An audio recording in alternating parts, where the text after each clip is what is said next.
সুপ্রভাত বন্ধুরা, very good morning. আজকে 21 জুন, 21শে জুন। বর্ষাটা তাহলে পড়েই গেল বলুন। আর এই বর্ষাকালে সকাল সকাল হালকা করে চা নিয়ে বসে পড়েছি। ডিঙ্কু এখন ঘুমাচ্ছে, ডিঙ্কু উঠলে ডিঙ্কাকেও এক কাপ দেওয়া হবে। আর বেকারি বিস্কিট খাচ্ছি দেখুন। আর ওই বলছিলাম না কালকের ব্লগে যে সবজিটা সকালবেলা নিয়ে নেব, আমি কিন্তু যাইনি, আমি ঘুমাচ্ছিলাম। নীল গিয়ে সবজি সকালবেলা উঠে, আমার একটু আগে উঠেছিল, উঠে নিয়ে এসছে। কি এনেছে দেখুন, এই যে পটল এনেছে, ভেন্ডি এনেছে, আর কুমড়ো এনেছে। আবার কীরমভাবে হাইলাইট করলো দেখুন। সব কিছুতে একটা বদমাইশি। এই যে বেগুনটাকে নাড়াচ্ছে দেখুন, আবার এই সেকেন্ড বেগুনটা তুলবে, ওটাকেও এরকম করবে। ও নীলাদ্রির শুধু বয়সই বেড়েছে, ও এখনও ডিঙ্কার মতন ছোট। আর গাঁটি কচুগুলো কি নোংরা, কালো কালো। যাই হোক, ছুলে ফেললে ভালোই খেতে লাগবে। তবে জানেন, একদম পরিষ্কার যে সাদা সাদা গাঁটি কচু, সেইটার টেস্টের থেকে এই গাঁটি কচু, এগুলো একটু পুরনো গাঁটি কচু, তো এগুলোর টেস্ট বেশি ভালো হয়। যাকে আমরা বিকেলবেলা একটু বেরোলাম হচ্ছে মায়ের বাড়ি, বাবার কাছে যাওয়ার উদ্দেশ্যে। অনেক দিন যাওয়া হয়নি। আর এখানে এসে একটু মোবাইলের দোকানে নীলাদ্রি মোবাইলটা সারিয়ে নিল। তারপর ওখান থেকে অনেক কষ্টে, কারণ আজকে ওখানে অবরোধ চলছিল, যাদবপুর ইউনিভার্সিটির ছেলেমেয়েরা সব করেছে। ওই গত 1 বছর ধরে যে র্যাগিং কাণ্ড চলছে, সেই র্যাগিং কাণ্ডের ওপর অবরোধ আজকে। তো সেই জন্য প্রায় 1-1.5 ঘন্টা আমরা রাস্তায় দাঁড়িয়েছিলাম। নীল মোবাইল সারানোর পরও তারপর এসে এই গড়িয়াতে নামলাম। এসে আমরা আম দেখছিলাম। তো এখানে আম যাচ্ছে ওই আর কি 150 টাকা কেজি, 80 টাকা কেজি, 100 টাকা কেজি। আর এই যে বাড়িতে চলে এসেছি, নীল আর বাবা এখন গল্প করবে। এই যে আমার মা একটু তাকাও। কতদিন বাদে দেখা হল। মা দেখছিল টিভি, আর আমরা আসার পরে এবার চা করতে শুরু করেছে। আর এখানে নাকি বৃষ্টি হয়েছে, আমি এসছি ব্যাস, আর বৃষ্টি নেই। মায়ের বাগান।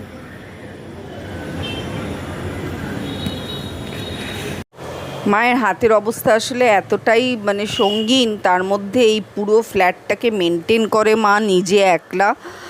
আর তারপরেও আবার সেই বাগান করতে হবে। যাই হোক, যেটা যার শখ করতে তো হবেই।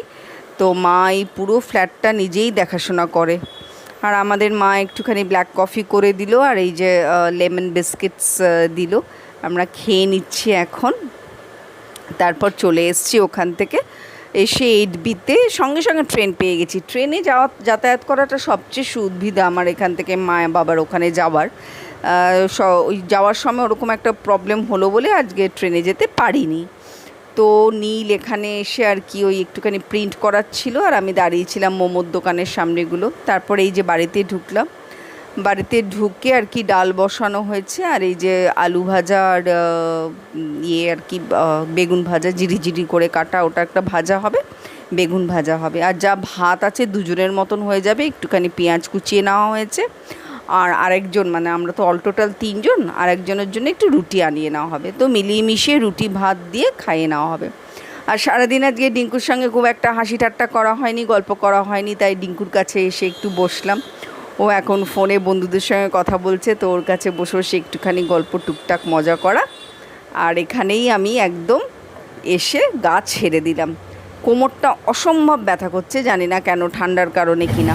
ঢুকলাম এই কিছুক্ষণ আগে, 1/2 ঘন্টা হবে। এখন বাজে কটা? 9টা হবে না কি মামা? 9টার একটু বেশি হবে হয়তো।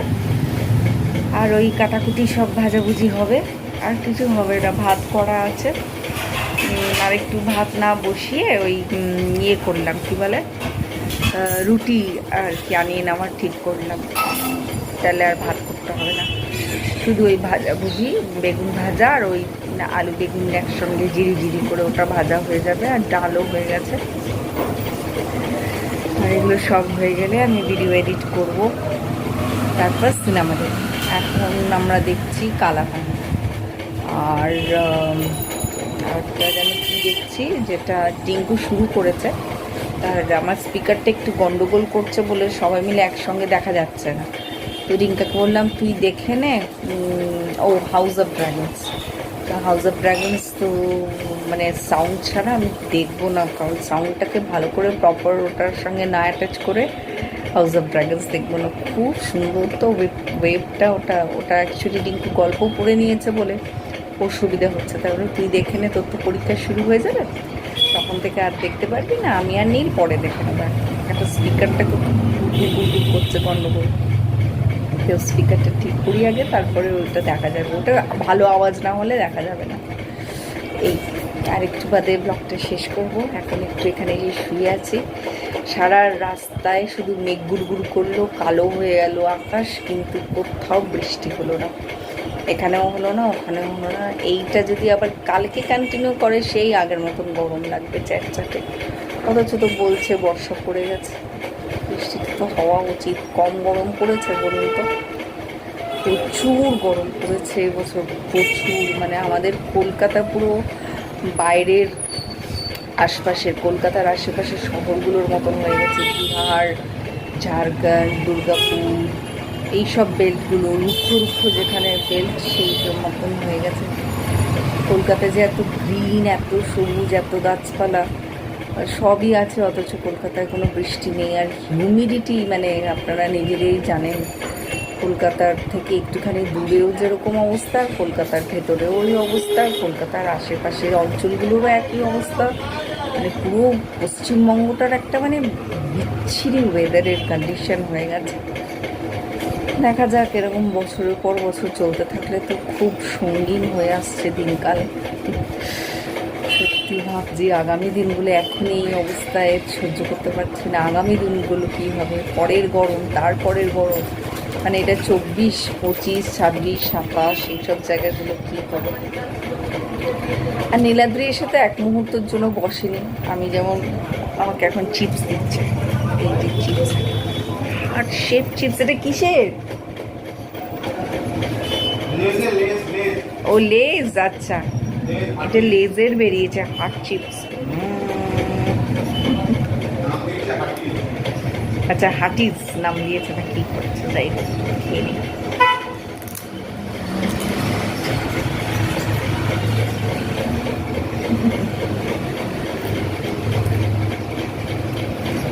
মারো মতো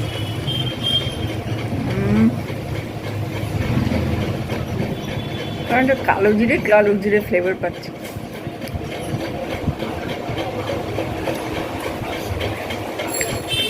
কালকে শনিবার, তারপরে রোববার, তারপরে রিঙ্কু, চরম ব্যস্ততা সোমবার। তো ও তো যায়নি, ও তো পড়ছিল, প্রজেক্ট শেষ করছিল, পড়াশোনা করছিল, পরীক্ষা, যেটা বলছিলাম। আমি এসে চিটপটাং হয়ে গেছি। আর ও আজকে যাওয়ার সময় খুব বেগ পেতে হয়েছে, কেন কি আজকে ইউনিভার্সিটিতে ওই বিক্ষোভ চলছিল, তো রাস্তা সব ওই সময়টা, যে সময়টা বেরিয়েছি, অবরোধ চলছিল আর কি। আমরা বেরিয়েছি 6টা নাগাদ, 6টার সময় বেরিয়েছি। তো ওই জন্য ওখানে বাস স্ট্যান্ডে দাঁড়িয়ে থাকতে হয়েছিল অনেকক্ষণ। ভাবছিলাম মাকে ক্যান্সেল করে দিই, মাকে দুপুরবেলা বলেছিলাম যাব, এরপরে যদি ক্যান্সেল করে দিই এবার খুব দুঃখ পাবে। আর এদিকে না যেতে পারলেও বা কি, সব দিক দিয়ে রুটগুলো খুব, তখন আর কি মিছিলের কারণে ওরা আর কি ওই যাদবপুরের র্যাগিং কাণ্ডের জন্য আর কি ব্যাপারটা আর কি করছিল। যাই হোক, ওই সময়টা একবার ভাবলাম যে এতক্ষণ ধরে প্রায় 1 ঘন্টা মতন এফবিতে দাঁড়িয়ে নীল মোবাইলটা সারালো, স্ক্রিন গার্ডটা, তারপরে দেখলাম না চলছে সব কিছু, ঠিক আছে, বেরিয়ে যখন পড়েছি, চলছে যখন ঘুরেই আসি। তো ওইখানে তখন পৌঁছেছি কত, 7:30 হবে, আর ওখান থেকে উঠেছি এই 8:30, 1 ঘন্টা মতন বসেছি। আর এই তো ভাড়াই ঢুকে এলাম, এখন 9টা, 9:30, 9টা বেজে গেছে, এখন বাজে, ও বাবা, 10:45 বাজে। দেখি নীল গিয়ে কী করছে। তো নীল বেগুনগুলো ভেজে ফেলেছে, এই যে বেগুন ভাজা হয়ে গেছে, এরপর বসাবে ওই আলু ভাজার ওইটা। আর মোটামুটি বেগুন ভাজা নামিয়ে আলু ভাজা বসিয়ে এদিকে ডালটা দেখছি, ডালটাও ফুটছে মোটামুটি। আজকে পেঁয়াজ দিয়ে মুসুর ডাল হয়েছে, কালো জিরে কাঁচা লঙ্কা ফোড়ন দিয়ে, আহা হা, দারুণ হবে খেতে। আর এই পুরো বিষয়টার সঙ্গে রুটিটা দারুণ যেত, কিন্তু আমি রুটিটা অ্যাভয়েডই করছি, কারণ রুটি খেলে ভীষণ পেট কামড়াচ্ছে, তাই আমি ভাতই খাবো। এই করছি আমি। একবার এই ঘরে দাঁড়ান, ফ্যানটা কমা, এতে কিচ্ছু শুনতে পারি। ও ঘরে গেলাম, একটু টিঙ্কুর সঙ্গে আড্ডা দিলাম, এবার এই ঘরে এসে বসেছি। ওদিকে স্ট্রিট লাইটটা ফ্লিক করছে, এবার কি হয়েছে কে জানে, আমি যেখানেই বসছি ধম মরে যাচ্ছি, বুঝছি আর না। আর এই যাদবপুরের কাণ্ডটা গত বছর থেকে হয়েছে না, যা হয়েছে খুবই খারাপ হয়েছে। কোনো সোসাইটি বা কোনো সমাজ বা কোনো রিলেশনশিপ বা কোনো কিছুর মধ্যে, সে পশুর সঙ্গে মানুষের হোক, পশুর সঙ্গে পশুর হোক, মানুষের সঙ্গে মানুষ হোক, র্যাগিং, ছোট ছোট মজা করে করে যে টোনটিকিরি কাটা, কারুর পেছনে মজা করা, এইগুলো থেকেই এই বুলি করা, র্যাগিং করা, মানে মানসিক অত্যাচার করা, এগুলো শুরু হয়েছে। এগুলো বাড়তে বাড়তে বাড়তে, ওই মজা করছি, তোকে তো মজা করে বলছি, এই তো একটু মজা করে বলছি, বুঝছিস না, এটা মজা। এই মজা থেকে থেকে থেকে থেকে থেকে এটা একদিনের তো ব্যাপার নয়, এটা করতে করতে করতে করতে জেনারেশনের পর জেনারেশন আজকে এই জায়গায় এসে পৌঁছেছে। এই যে মেয়েরা যখন নতুন আর কি, যে কোনো মহিলা, পুরুষের ক্ষেত্রে এটা খুব কম হয়, কারণ পুরুষকে তো অন্য বাড়িতে গিয়ে ফেস করতে হয় না, তো কম্প্যারিজনে যাচ্ছি না, অনেক পুরুষও আছে যারা আর কি খুব হয়তো দাপুটে পরিবারের বিয়ে হয়েছে, সেই পরিবারের মেয়ের সঙ্গে, তো একটা পুরুষকেও হয়তো সেখানে খুব গুটিয়ে থাকতে হয় বা হয়েছে, কারণ তারা হয়তো বেশি বিত্তশালী। সেই পুরুষটি হয়তো তাদের মতন অতটা রোজগার করে না, কিন্তু সচ্ছল সেই বাড়ির কোনো মেয়ের সঙ্গে হয়তো সেই পুরুষটার বিয়ে হয়েছে, তাকেও হয়তো সাইলেন্টলি কোনো না কোনো আর কি টোন কাটা বা টিটকিরি মারার কবলে পড়তে হয়েছে, যেটাকেই আর কি র্যাগিং বা বুলি বলে। একটা পুরুষের ক্ষেত্রে একটু কম, আর মেয়েদের ক্ষেত্রে তো সারা জীবন ধরে চলেই আসছে, যেন ওটাই নর্মাল আর কি। একটা মেয়ে গিয়ে সব রকমভাবে আর কি পরিস্থিতি যখন মানিয়ে নিয়ে নিয়ে নিয়ে নিয়ে নিজের মতন করে সংসারটাকে গড়ে তুলে সবাইকে সবার সঙ্গে অ্যাডজাস্ট করে, সবচেয়ে বড় কথা সবার সঙ্গে অ্যাডজাস্ট করাটা কিন্তু পুরুষের ক্ষেত্রে শুধু কাজের দুনিয়াতেই হয়। পুরুষরা শুধু ওই থ্রেডটা কাজের দুনিয়াতে আর কি, আর ওই থ্রেডটাও একটা মহিলা যদি কাজও করে, তাকে কাজের দুনিয়াতেও পেতে হয়। বাড়িতে যে কমফোর্টেবল জোনটা থাকবে, সে বাড়িতে এসে অন্তত একটু নিস্তার পাবে, সেটাও থাকে না, কারণ ওখানেও তাকে বুলি করা হয়। তো যেভাবেই হোক, যাদের ওপরেই হোক, কোনো রকমভাবেই এই বুলি জিনিসটা কাম্য নয়, র্যাগিং জিনিসটা কাম্য নয়, একদমই সাপোর্ট করি না, কেউই করবেন না আপনারা, সবাই আমরা জানি, কিন্তু আমরা তো দলবদ্ধ না হলে আওয়াজ তুলতে পারি না, একলা একলা কেউ কিছু বলতে পারে না। ওই বাপরে কি ম্যান। তো সেই ক্ষেত্রে আর কি, মানে কখনোই এটা আর কি গা ছাড়া বা ওরমভাবে ছেড়ে দেওয়া উচিত নয়, যে ঠিক আছে বাচ্চাদের ব্যাপার, ওই করে করেই তো আজকে এই জায়গায় এসছে। কত কত এটা আমরা যাদবপুরে আজকে গত 1 বছর ধরে এটা শুনছি, তার আগেও অনেক হয়েছে এরকম। আর এটা শুধু যাদবপুর ইউনিভার্সিটি নয়, এটা অনেক জায়গায়, অনেক শিক্ষা প্রতিষ্ঠানে, অনেক ইউনিভার্সিটি, স্কুল, কলেজ, ছোট ছোট বাচ্চারা আরেকটা বাচ্চার ওপর করে, মেয়েরা মেয়েদের বুলি করে, র্যাগিং করে, ছেলেরা করে। তো যেখানে যেভাবে এগুলো হচ্ছে, সব কিছু থেমে যাওয়া উচিত, এবং থামাতে গেলে খুব কড়া স্টেপের দরকার, এবং যেরকমভাবে প্রতিবাদ হচ্ছে ওরকম প্রতিবাদ আরও হওয়া উচিত, ঠিক কি না বলুন? এটা অসম্ভব দুঃখজনক একটা ব্যাপার যে একটা মানুষ নিজেকে গ্রো করাবার জন্যে সে শ্বশুরবাড়িতেই যাক, আর কোনো ইউনিভার্সিটিতেই যাক, আর বা কলেজেই যাক, বা যেখানেই যাক, নিজের গ্রোথের জন্য একটা মানুষ আরও এগিয়ে যাবে বলে সে যাচ্ছে, আর সেখানে সে যে কাজটার জন্য করতে গেছে সেইটা করতে গিয়ে তাকে একটা ফালতু মানে বোকা বোকা জিনিসের মধ্যে হয়ে ইনভলভ হয়ে গিয়ে তার প্রাণ নাশ, তার ডিপ্রেশন এসে যাওয়া, এসব করতে হচ্ছে। তো এগুলো চূড়ান্ত লেভেলের মেয়েরা ঘরেই ভোগ করে।